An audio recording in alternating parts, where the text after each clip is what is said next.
Sem anistia para carrasco travestido de juiz que condena uma mulher a 17 anos, uma pena maior que a Elise Matsunaga. No primeiro dia que eu cheguei aqui na Câmara, eu me surpreendi com uma convocação, com uma aclamação da esquerda dizendo o seguinte: sem anistia. Eu gostaria, senhor presidente, de dizer dos problemas de São Paulo. Mas São Paulo também é o país. São Paulo reflete o país. E o fato é que, por razões diversas, eu concordo com a esquerda. Sem anistia. Sem anistia para carrasco travestido de juiz que prende pessoas sem o devido processo legal. Sem anistia para um tipo de tribunal que soltou um ladrão condenado em 3 instâncias por uma dezena de juízes para voltar à presidência da República, para arruinar o país. Sem anistia para carrasco travestido de juiz que condena uma mulher a 17 anos, uma pena maior que a Elise Matsunaga, que esquartejou o marido por simplesmente ter pichado numa estátua da justiça, perdeu o mané. Sem anistia para um tribunal inquisitorial que eventualmente prendeu um homem por ter feito uma viagem que nunca fez, por ter dado um golpe que nunca deu.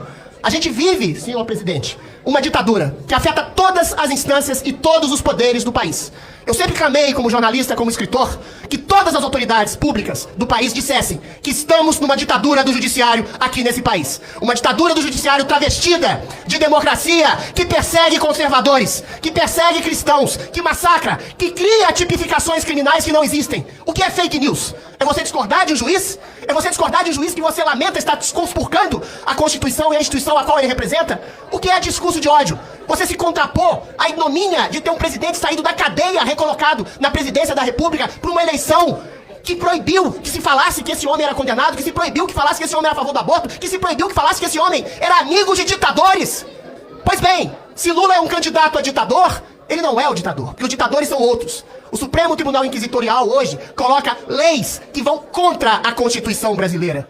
Há a aclamação de um filme chamado Ainda Estou Aqui, que condena, e é um ótimo filme, eu recomendo que todos vejam, que condena a ditadura dos anos 70, que acabou com a liberdade, que matou o Rubens Paiva, pai de Marcelo Rubens Paiva.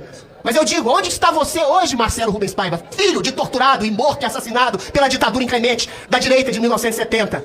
Hoje ele aclama, hoje ele aplaude a perseguição, a tortura, ele aplaude a perseguição de pessoas conservadoras que não são pessoas do seu espectro político. Onde está Fernanda Torres dizendo, cadê a condenação à ditadura que hoje se coloca no Brasil? Mas ele se projeta na possibilidade da ditadura que poderia ter havido aqui caso Bolsonaro fosse eleito. Mas a ditadura está instalada, é uma ditadura perversa, esquizofrênica, invertida, que condena, que persegue, que massacra, que silencia, que joga fora jornalistas do país, que exila, que deixa morrer um homem, Clériston, na cadeia, sem um mínimo de complacência. O empresário Elon Musk está sendo agraciado com o prêmio Nobel. Está sendo agraciado com a indicação, aliás, do prêmio Nobel.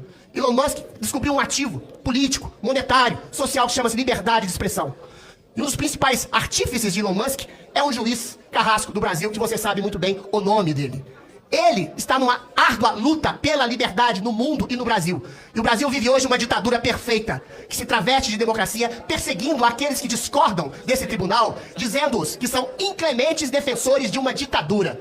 Então não dá, eu como vereador, a uma pessoa como senador, uma pessoa como deputado, uma pessoa como qualquer ocupação que tenha o cargo político, de não dizer que nós vivemos numa inclemente ditadura nesse triste país chamado Brasil. Depois eu queria falar de São Paulo, depois eu queria falar dos meus projetos, mas cada homem, cada pessoa, cada ser público que não diga o estado lastimável de perseguição às liberdades civis constitucionais é uma pessoa que trai a sua função. Se você vê uma mulher estuprada na rua e você não faz nada, você é um omisso. Se você vê a democracia estuprada na rua, como é hoje no Brasil, você é um omisso. Se você é uma pessoa pública e que não diz nada da ditadura, você é conivente com o juiz estuprador que está arrebentando com a Constituição, a democracia e a liberdade desse país.